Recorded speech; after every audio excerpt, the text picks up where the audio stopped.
Whether we are there or not, ITSPmagazine still gets the best stories. Plenty of conferences and events spark our curiosity and allow us to start conversations with some of the world's brightest minds. In person or virtually, Sean Martin and Marco Ciappelli go on location and sit down with them at the intersection of technology, cybersecurity, and society.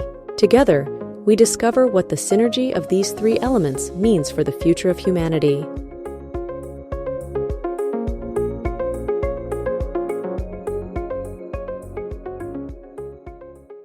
And hello, everybody. You're very welcome to a new episode of On Location with Sean and Marco. I'm Sean, and flying solo today. Marco's actually on his way to Europe, getting a head start on our coverage, actually on European soil for our InfoSecurity Europe in London coverage.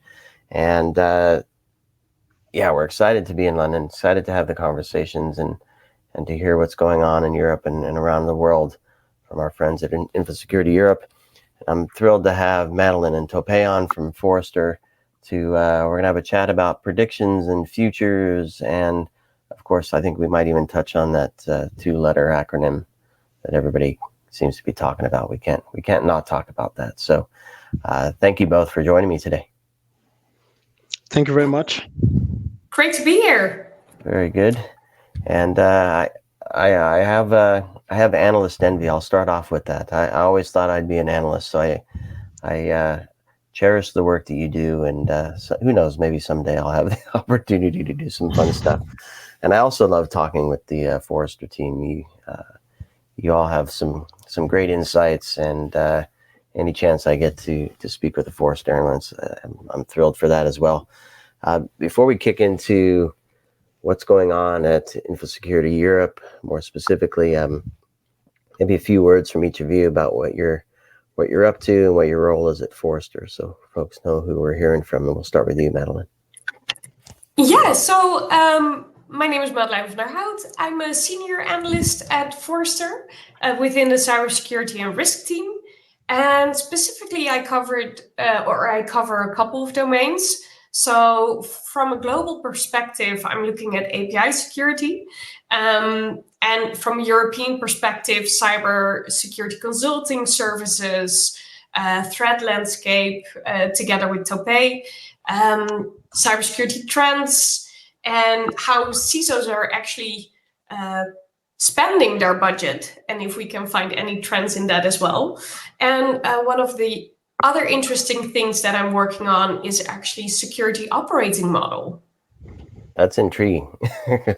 one of the themes that runs through all of my podcasts is operationalizing cybersecurity. Yes, and it's actually something that will always be evolving. So it's a very interesting coverage area, I would say.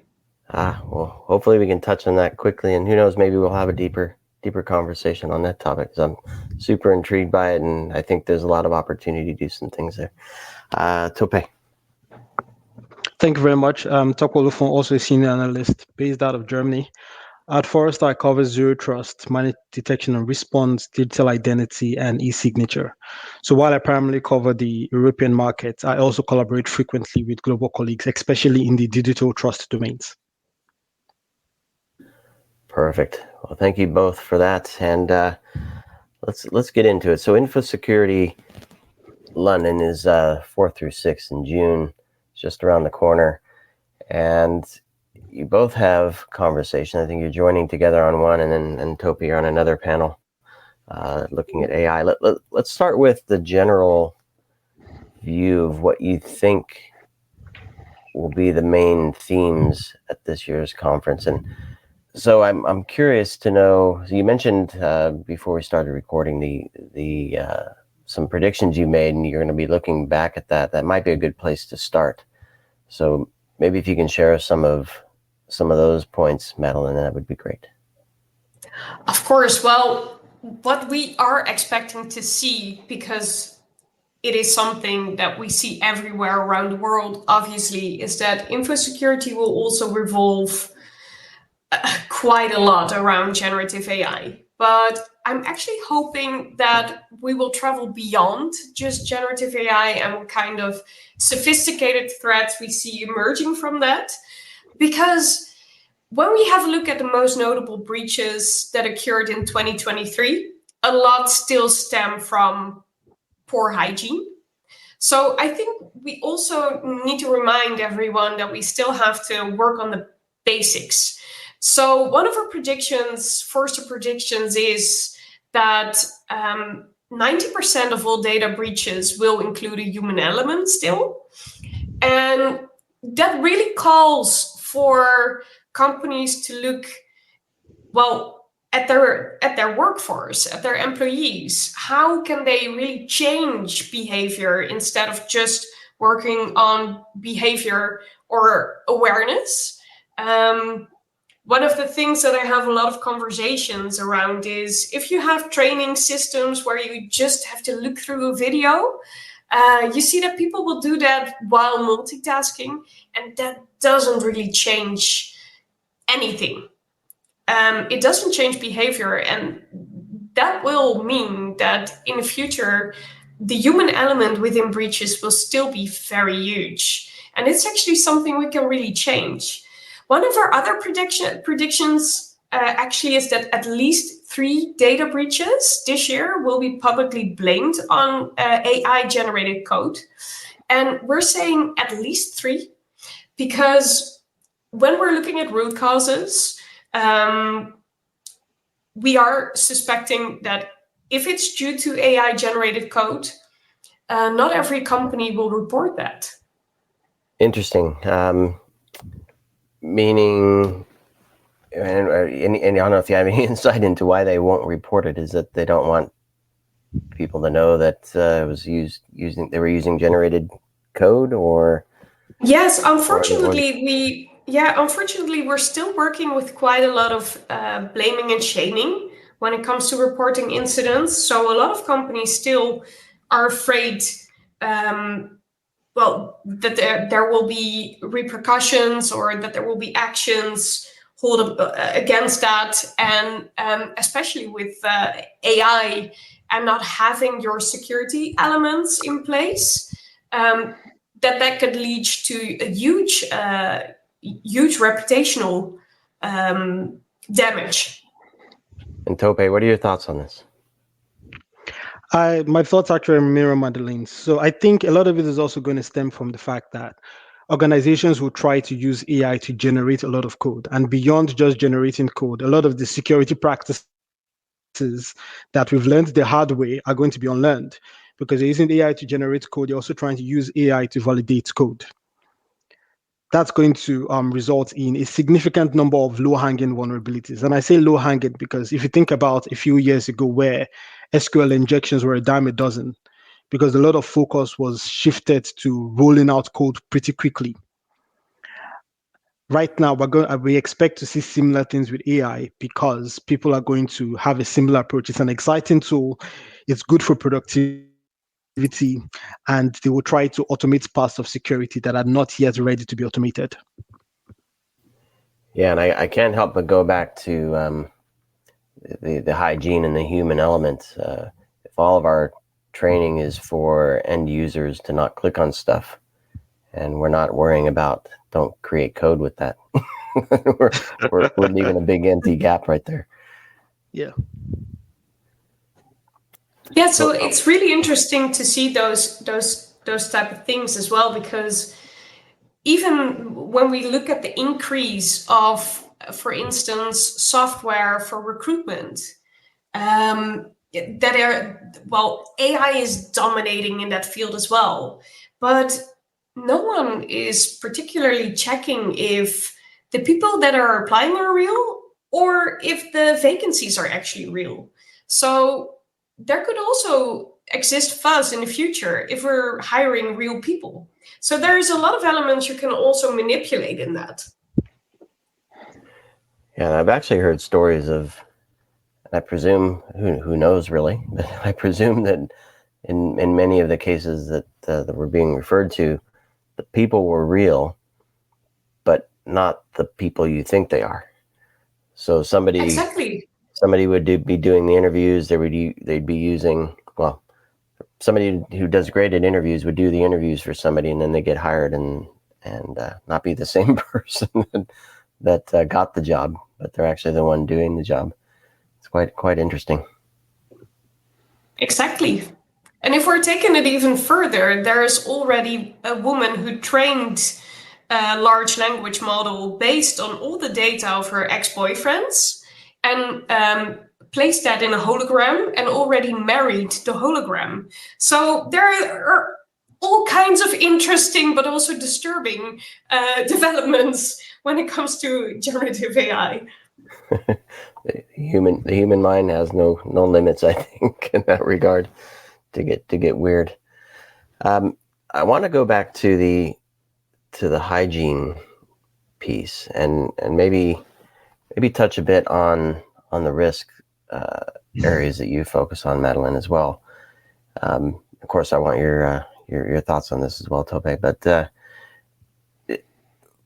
one of the things that I've been hearing is this concept of resilience, and more of a broader resilience, not just cyber. And I'm curious your perspective on how organizations are looking at the general hygiene, kind of best practices, follow these frameworks, adhere to these regulations, and actually then also apply our own business ethics and morals and goals and things like that to the policies, to really look at it where we need to be resilient, how we need to be resilient, how we look at risk, how we measure it, how we mitigate it. So any thoughts on that, some things you're hearing in that regard? So I evaluate resilience policies, frameworks as in a very boring way. They're basically tools, a means to get to an end. And I like to look at the trades when we're thinking of security and safety. So you speak to an electrician, a plumber, or a construction guy. A lot of their safety instructions are there because they know something bad is going to happen. They treat risk as just a part of doing the job. They don't need to have extensive discussions on risk because the outcomes of not following these procedures are pretty binary. And I think we stand to learn a lot from that in cybersecurity. We say cybersecurity is meant to enable the business, and this is typically used as, providing some sort of leeway to cut corners. But if we cannot articulate why the corners should be cut, on the flip side, why a security rule exists, is it because of legacy reasons? Is it because it's just the best practice? On both sides of the coin, it kind of hampers your business case, because you're not going to see a construction worker arguing about the validity of a helmet. It's pretty binary. It's pretty straightforward. You're going to crack your skull if you don't wear one. And I think we need to be able to create such very binary outcomes when approaching risk and security. It's also going to really help our resilience. Because again, a lot of safety precautions in the trades are taken with the assumption a system will fail. And that's the whole point of resilience in cybersecurity. There is a tendency for organizations to focus so much on prevention, which is, of course, great. You should try to prevent bad things from happening. The aspect of when something bad happens, how do our systems deal with it? Again, back to the example of a helmet. This helmet has been tested for impact. A lot of organizations have not really tested their resilience or response plans. And I think there's a significant gap there. To add to that, there's also something different going on, especially within Europe with NIS2 and DORA. So we see this legislation, these regulations coming up, and all for the sole purpose to have a more resilient society. That the impact of a breach that occurs in our society has a minimal impact. Because if there's a bank who experiences a breach, that can have a huge impact on anyone. We cannot pay our mortgage, we cannot pay our groceries. So, huge impact. But what I also hear from companies is that there's so much unclarity on what it means to comply. So a lot of companies are looking at the legislation, trying to find a bare minimal standard just to have that compliance finked. And I think that's actually a disturbing development, because it should not be about complying to legislation. It should be about how can I protect my business to a minimum standard at least, so we have that hygiene in place, and that we can move forward on cybersecurity as a society. I love what you're both are saying, and my mind's going a mile a minute here. I want to, just the whole cost of adhering to regulations, right? This whole thing. I want to take the analogy, Topé, of the helmet, because I think there's something interesting there to dig deeper into.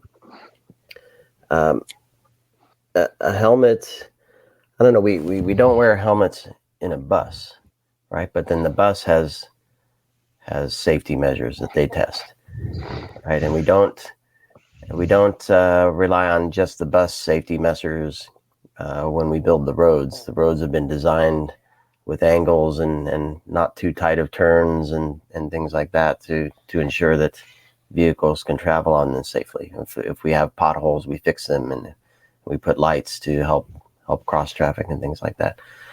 So how do we, in the broader ecosystem of business operations, where technology is coming into play, workflows are moving data around and connecting businesses and people together, how do we get to that test? And I'm hoping you'll tie it somehow to zero trust, because I think there's probably some hook into that. How do we get the helmet and the safety tests throughout the business? If I'm trying to tie it to zero trust, it's going to be a bit of a reach, quite frankly, because while yes, they're both risk control mechanisms, they're functionally different risk control mechanisms. Okay. However, the principle right there. So think of, again, any other non-digital system. For example, cars. Cars are designed with the assumption that there might be a crash. As such, there are things like crumple zones, right? There are also seat belts in place.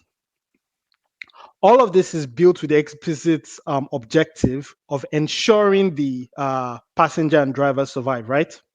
That's the whole point of the safety mechanisms. Now, when organizations should look at the business, at whatever they're trying to secure, I think it's very important to ask that very basic question, and which is why I say cybersecurity should be boring. What are we trying to secure?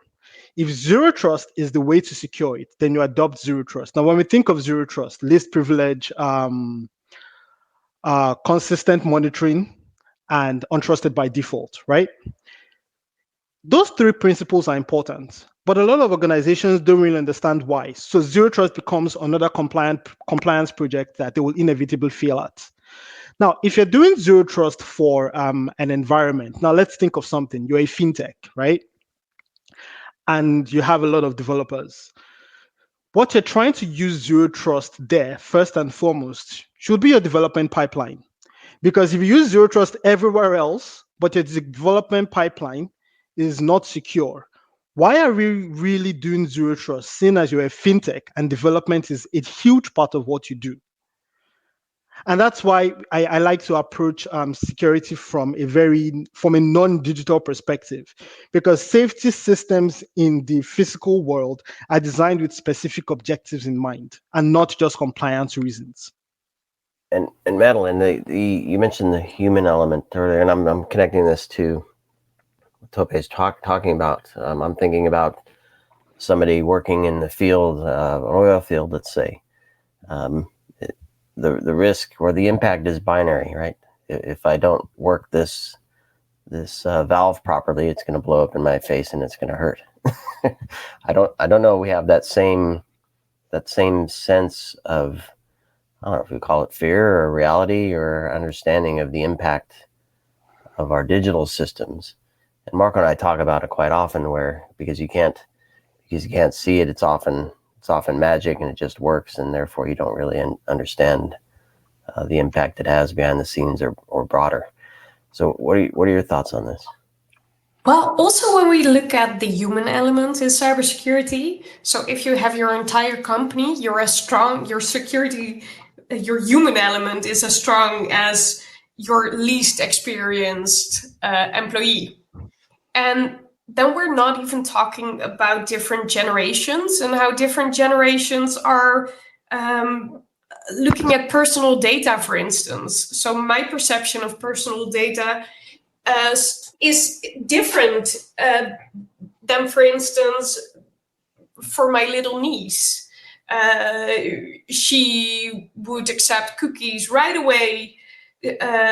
She doesn't perceive some information as personal information where I would say it's personal information. So I think that's a struggle that companies should address as well. So what do we mean by sensitive data? Have behavior training instead of just videos. Because social engineering attacks are also focusing nowadays not only on the CTO, but also his strategic advisor, his assistant, because those people also see the same information, but are usually more accessible. Yeah, it's super interesting. And I don't know, in your views of operating models, I think when I think of it, I'm thinking specifically security programs. But do you bring that view broader to operating security within the business as well? Yeah. So one of the things we advise is for CISOs to align their security strategies and their security goals to their company goals. So the context of your company and the environment your company is working in is one of the most important parameters. Because based on that and based on your company goals and aligning your security to those goals, you create more importance to your security strategy as well.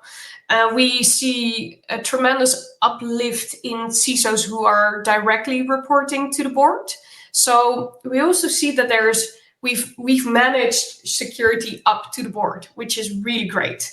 It means that there are more budgets, and that the awareness part of it all is progressing.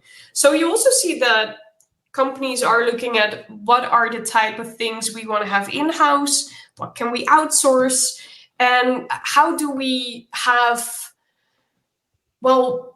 how can we work together with all the other departments so we can do it in a secure way? So that actually is a great trend that is developing. And do you feel that's a trend globally, or do you see the European business having a little more maturity in that area? Well, actually, if we're comparing numbers, America is ahead compared to Europe. So within Europe, less CISOs are reporting into the board than if you compare it with companies in America. I do believe that it is going to change because within the NIS2 legislation, they are driving boardroom accountability, and there are huge fines. And they can even make a C-level resume or step out of his or her job if they didn't have their security posture in order. So I think that is going to create also a different importance of security when NIS2 is implemented in all European countries. Right. We'll have to follow that closely. Definitely. Yeah. You both cover so much, and I mean we're barely scratching the surface on the topics. We're kind of touching on little things here and there, and I really appreciate that. I want to in the few minutes we have left, because this is part of our on location. The goal is to get people to come and chat with you in London during ITSPmagazine London, and you both have panels. So Madelein, I'm going to give you the mic to talk about the panel you're on with Topé and your colleague Paul McKay. That's on it's Wednesday the 5th at 10 a.m. local time there in London. The title is Navigating Europe's Evolving Threat Ecosystem 2024 and Beyond. What can people expect to hear from the three of you then? Well, everyone should come to this panel, first of all, of course. because Work together with Paul Mackay. Paul Mackay now is a research director at Forrester, but he used to be an analyst as well, covering all types of areas within cybersecurity. Also very knowledgeable. He has worked on multiple reports on predictions. So he will have also very valuable insights in how we look at predictions and how we determine if they're actually coming true. But together with Topé, Paul, and myself, we're going over what we see in the market. We're going to debate how trends are evolving, and we're going to have a closer look at the predictions we make. And we're there as well to answer any question anyone has. So it's more of an invitation to come and join and to have a lively discussion with us. Discussions are good. Conversations make things happen. Yep. Perfect. And Topé, your session is wading through AI overload. There we go. We're all in on AI in this one. Where are we going? What are we doing? You and Stephanie Atimi and Henry Azure, you're going to have a great conversation on this, looking at a number of things. Tell us a little bit about what you're talking about there. Thank you. So the summary version is we're going to be cutting through the fluff. AI has been a buzzword. Well, not a buzzword anymore. There are practical applications these days, but there's been a lot of noise about what it can be used for. And of course, there are a lot of false promises, a lot of theatricality and deception from vendors. So what this session is going to do is help you cut through that noise, talk about practical deployments of AI and how you can start getting value from it today. Whatever potential business initiatives you could drive with it. And we're also going to look at some successful case studies. So a lot of this is bringing it down to earth, filtering the noise and focusing on how you can get tangible benefits from AI, because we run the risk of AI just being this thing that people slap on pretty much everything else. Think of how companies randomly added .com to their names, even though they had nothing to do with the internet. We've gotten to that point with AI. So we need to figure out how we get actual benefits. And that's what this session is going to help you do. Yeah. It'd be interesting to see how many. I was just in San Francisco, and the plus AI on the names of companies and products was it was overwhelming. I'll just say that. And you had me at case studies. Anytime I can get a use case and hear about how somebody did something, I'm always very interested in that. So I'm excited to hear what some of those use cases and case studies are of successful adoption. And I want to thank you both. This is supposed to be just a quick chat and to meet and introduce you to our audience and invite everybody to join us at InfoSecurity London and certainly attend these two sessions, these two panels. They intrigued Marco and I, hence the outreach to Topé and Madelein to have them on the show. So thank you both for spending a few moments with me today. Wish you a safe journey to London, and excited to meet you in person and to enjoy the conversation, be part of the conversation, take action from the conversation. Thank you both. Thank you. Thank you. And thanks everybody for listening to this episode. We will see you on location in London very soon. Until then, keep well, everybody.